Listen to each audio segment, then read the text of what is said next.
Buy a port. Collect money every time a ship touches your dock, whether you're awake or not. That's the pitch. Here's the number it skips. The cranes alone run $10 to $15 million each, and a working terminal needs at least 4 of them before a single ship arrives. Add yard equipment, paving, software, and deposits, and you're past $150 million before revenue exists.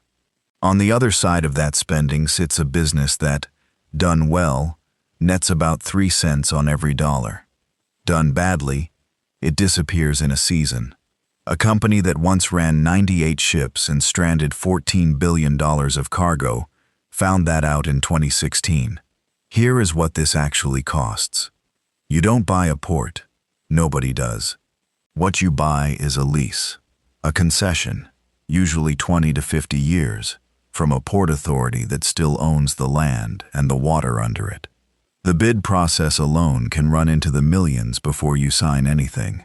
Engineering studies, environmental review, legal fees to prove to the port authority you can actually run the place. Then the equipment.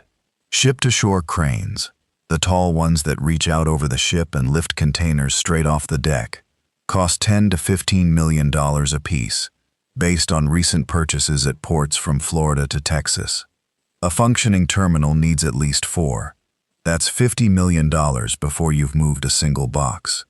Behind the cranes, you need yard cranes to stack containers once they're off the ship, yard tractors, a chassis fleet, paving strong enough to hold containers stacked 5 high, gate technology, and power for refrigerated container plugs. Call it another $75 million. Then the compliance costs nobody puts in the pitch deck. Every terminal handling international cargo operates under federal security rules. Background checks, surveillance systems, restricted access fencing, a security plan the Coast Guard has to approve before you can legally open. Port authorities also run a competitive bidding process before granting any concession, and from first proposal to signed lease can take 2 to 3 years. Years of legal and consulting fees, with no facility generating a dollar. And the channel in front of your dock has to be deep enough for the ships calling on you, which is not yours to control. When Savannah, Georgia needed its harbor 5 feet deeper for today's larger ships, the project cost $973 million and took over 2 decades from first study to last shovel of mud. You don't write that check, but your lease, your throughput, and your entire business model depend on someone else writing it, on a timeline you don't control.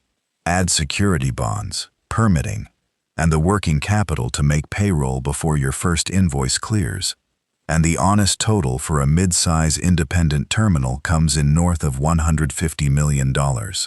That's before you've earned a dollar. Now the costs that never stop, whether ships show up or not. Labor comes first, and it's not small. On the U.S. West Coast, the Pacific Maritime Association paid registered dock workers $2.31 billion in total wages in 2022 alone. A full-time longshore worker averaged $197,514 that year before benefits, and benefits add roughly another $100,000 per worker. The current contract raises the top hourly rate to $60.85 by 2027.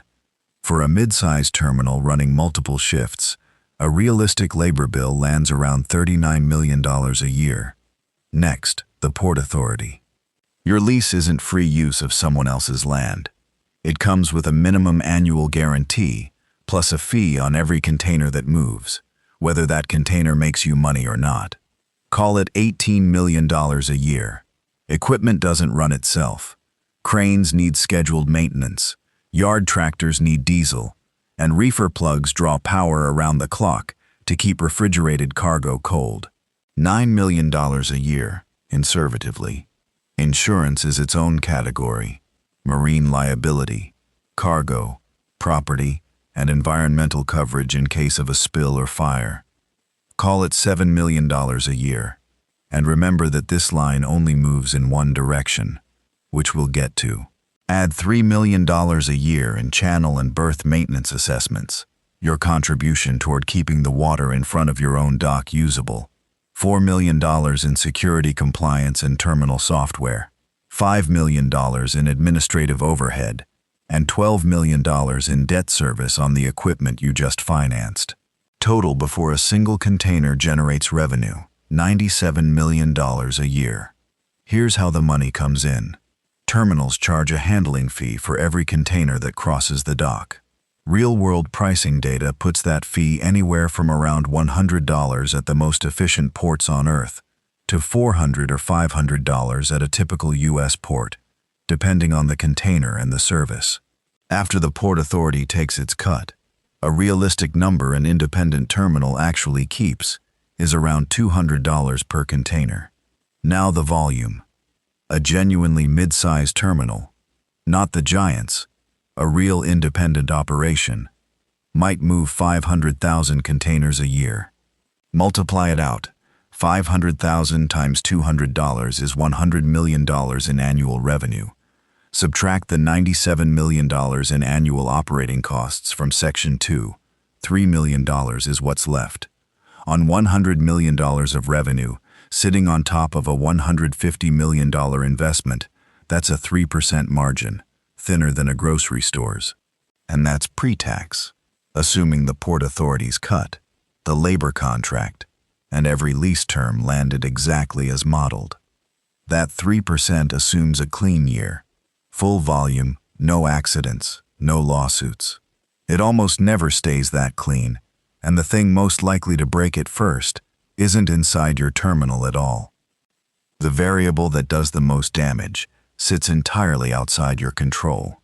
The price shipping lines charge to move a container across the ocean, and by extension, how many ships they send your way.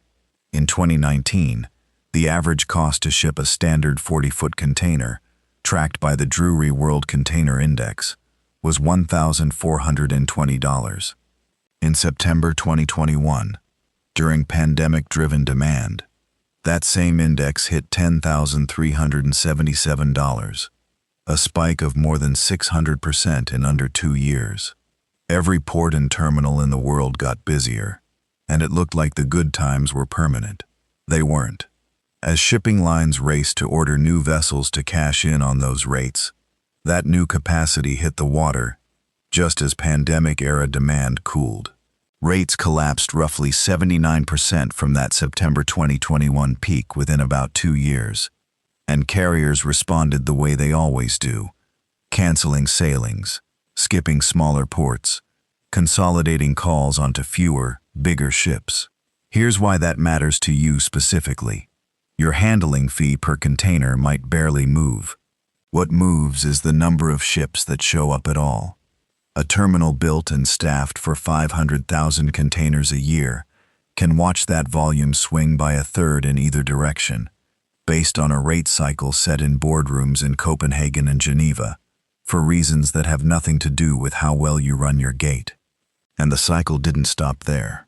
Starting in late 2023, security threats in the Red Sea forced much of the Asia to Europe trade around the Cape of Good Hope, instead of through the Suez Canal, adding significant transit time and tightening capacity all over again, pushing that same index back above $4,000 by mid-2026.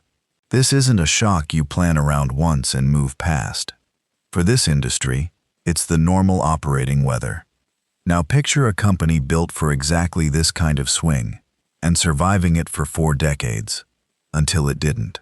In 2016, Hanjin Shipping was South Korea's largest carrier and the 7th biggest container line on Earth. 98 ships, nearly 3% of global container capacity. A terminal in Long Beach that it partly owned. 6 months later, it was gone. At its peak, Hanjin ran 98 container ships crewed by roughly 2,500 sailors, carrying almost 8% of all trans-Pacific trade into the United States. This wasn't a scrappy startup. It was the flagship of a South Korean industrial conglomerate that also built Korean Air. The trigger was the one every shipping line was living through. Years of chronic overcapacity. Every major carrier had ordered bigger ships to chase lower costs per container. Capacity grew faster than global trade did, and freight rates stayed depressed for years. By mid-2016, Hanjin was carrying roughly $5.5 billion in debt, and its creditors decided they'd seen enough.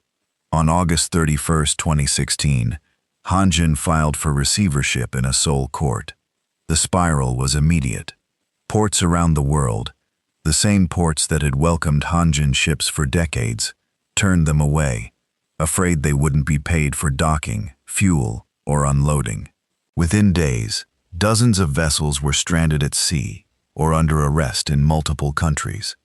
Roughly 540,000 containers, worth an estimated $14 billion, sat frozen on the water, while retailers waited on inventory and factories waited on parts. Freight rates on some China to US routes jumped 50% in a single day, purely from the shock. Here's the detail that belongs in this video specifically. Hanjin owned 54% of the company, running one of its own main terminals at Pier T in Long Beach, a facility handling roughly a quarter of that port's volume. Owning the terminal didn't save it.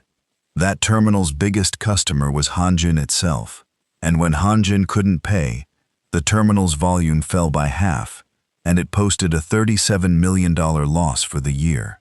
A South Korean court declared Hanjin bankrupt in February 2017, ending a 40-year-old company.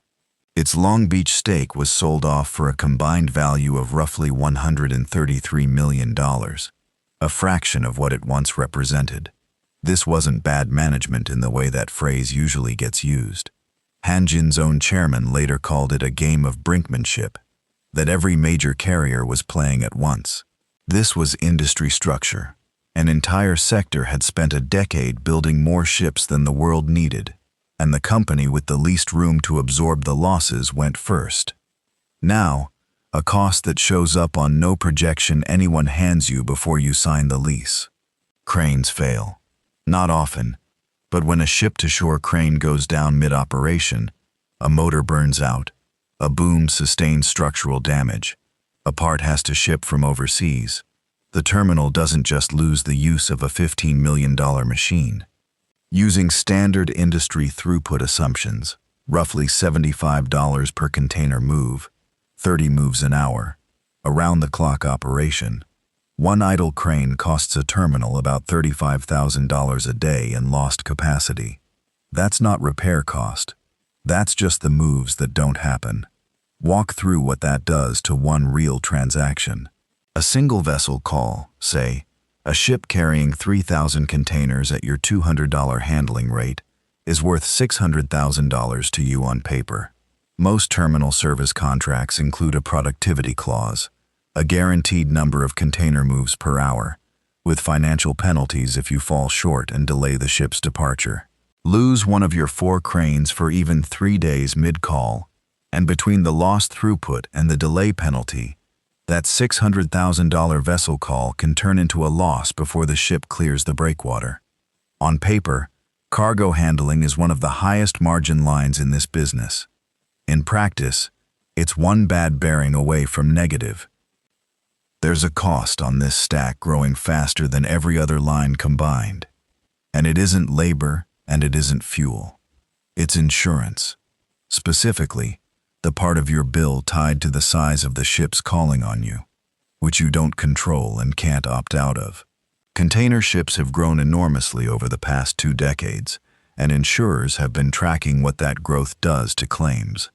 According to Allianz's annual shipping safety analysis, the frequency of container ship fires generating claims over $500,000 has more than doubled since 2017.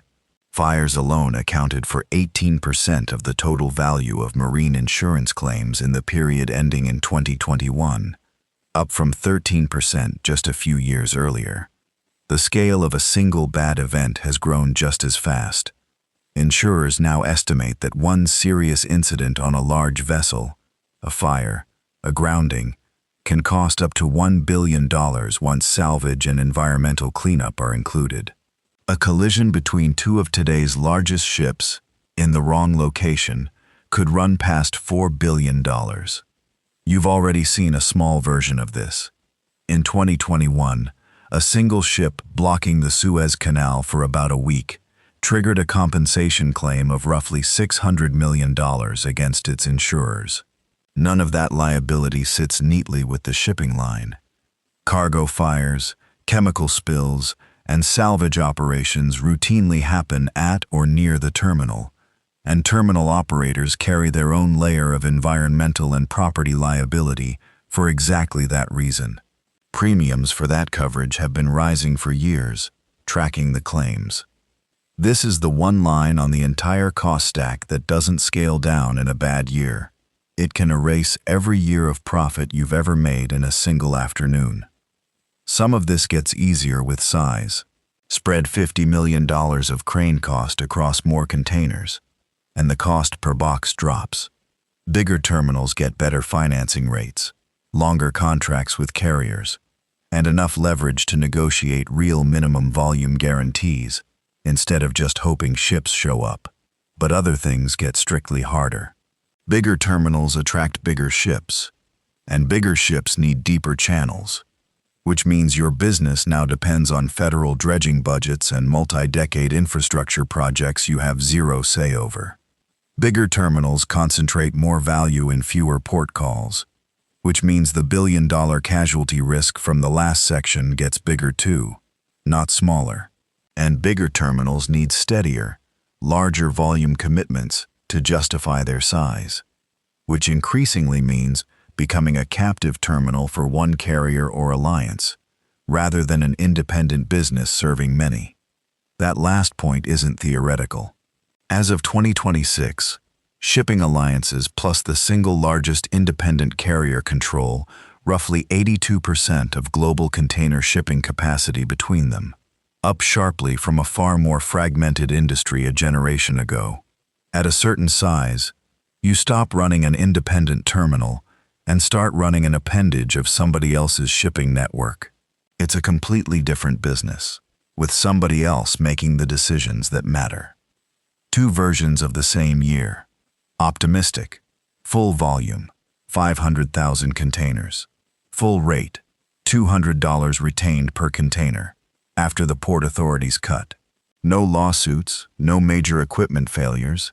Every ship turned around on time. Revenue, $100 million. Costs, from Section 2, $97 million. Net profit, $3 million on a $150 million investment. That's the good case, and it's roughly a 2% return on capital. Realistic, one shipping line, responsible for a fifth of your volume, renegotiates and moves to a competitor's terminal after a contract dispute. That's 100,000 containers gone, $20 million in lost revenue, and your costs barely move because labor and lease commitments are mostly fixed. One cargo damage or workplace injury claim settles for $6 million, well within the range these claims actually run. One of your 4 cranes goes down for 3 months awaiting a part, costing roughly $4.5 million in lost throughput and penalty clauses. Recalculate. That $3 million profit is now a loss of roughly $27.5 million in a single year. None of this is a stretch. With global capacity this concentrated, keeping or losing any single carrier relationship can be the entire difference between the two scenarios above. The difference between those two scenarios is one lost contract, one lawsuit, and one broken crane. None of those are exotic disasters. All 3 happen to someone in this industry every week. So who's still standing? Increasingly, not many independent operators. The clearest evidence is consolidation. Shipping alliances and the largest carriers now control the large majority of global container capacity. And the terminal business has followed the same pattern, with major carriers buying up terminal stakes rather than leaving them independent.